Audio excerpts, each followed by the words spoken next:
Excellences, Monsieur le ministre de l'Intérieur et représentant du gouvernement de province, la cérémonie que vous présidez aujourd'hui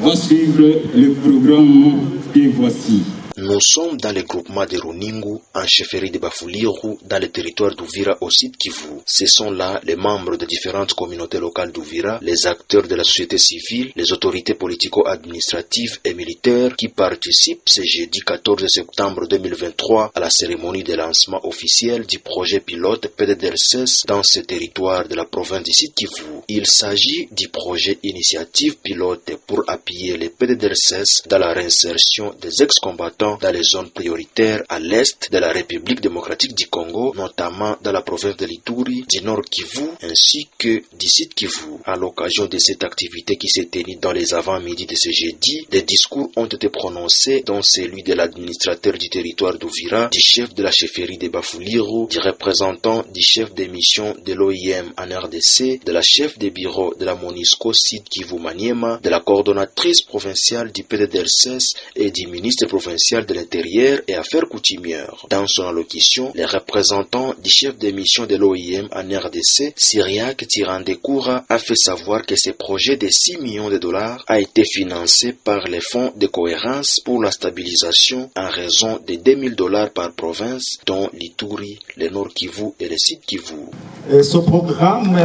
de 6 millions de dollars a été financé par le fonds de cohérence pour la stabilisation à raison de 2 millions de dollars par province.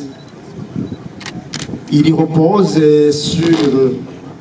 5 piliers, à savoir la résolution des conflits et la cohésion sociale, la restauration de l'autorité de l'État et la sécurité, le développement communautaire, économique et réintégration sociale, la stabilisation, le développement économique et social et enfin la communication et la sensibilisation pour la paix. L'appui de l'OIM à l'endroit du PDDRCS est destiné à promouvoir une approche de réintégration centrée et dirigée par les communautés locales tout en s'appuyant aux causes, tout en s'attaquant aux causes profondes du conflit à travers une approche globale axée sur la gouvernance et le relèvement communautaire. Cette approche se fonde sur le principe avec la communauté, dans la communauté et pour la communauté.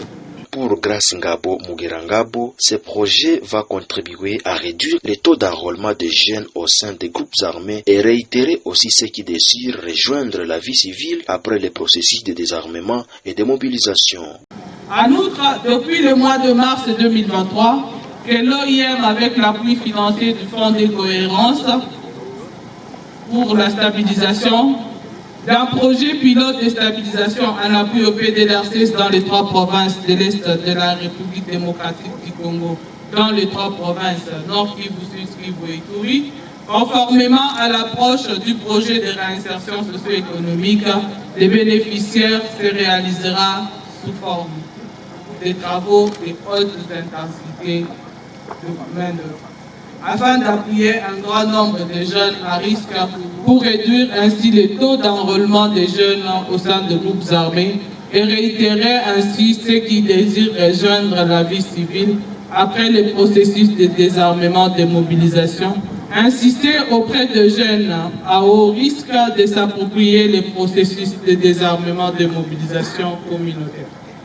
Pour parvenir à la réalisation de cette activité qui se veut très importante pour ce projet, il est prévu un lancement officiel en présence des autorités que vous êtes de la RDC ainsi que les responsables des organisations des Nations Unies impliquées dans la stabilisation. La cérémonie de ce jour marque donc l'aboutissement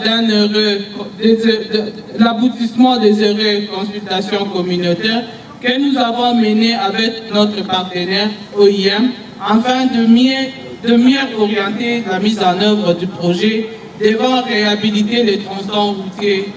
long de 42 km et de grande importance, aussi bien communautaires que sociaux économique initialement prévu pour encadrer 2000 bénéficiaires. Ces travaux à haute intensité de main-d'œuvre que son Excellence, Monsieur le gouverneur des provinces,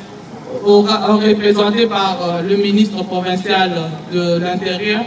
aura le soin de lancer tout à l'heure, aura le mérite d'encadrer dans un premier temps 1000 bénéficiaires, dont 500 ex-combattants, 300 femmes vulnérables et 200 jeunes à risque. De son côté, Albert Labani Moussambia, représentant du gouverneur du Sud Kivu et ministre provincial de l'Intérieur, a exhorté les uns et les autres à travailler pour la mise en œuvre effective de cette première étape du projet.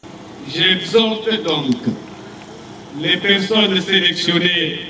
de travailler assidûment pour la mise en œuvre de ces projets pilotes phase 1, mais aussi aux autorités d'en assurer le suivi permanent et à l'ensemble de la population de s'en approprier et de dénoncer toute situation pouvant perturber son cours normal en ayant à l'esprit que la réussite de ce projet permettra d'en financer d'autres. C'est par ces mots d'exhortation et je déclare au nom de Son Excellence Monsieur le gouverneur de province Théo Ngwabi Kassi, lancé officiellement en ce jour en présence des autorités politico-administratives et des responsables des organisations des Nations Unies impliquées dans la stabilisation, la réhabilitation de cette agricole, l'axe Kashatou-Katobo et ces projets pilotes phase 1. Il faut retenir qu'environ 500 personnes sont bénéficiaires de ces projets. Il s'agit du projet de réhabilitation de la route des déserts agricoles axe Kashatou-Katobo par les travaux de forte intensité de main-d'œuvre dans cette partie de la province du Sud Kivu. Ce projet est financé par les fonds de cohérence pour la stabilisation et mis en œuvre par l'Organisation internationale pour les migrations OIM.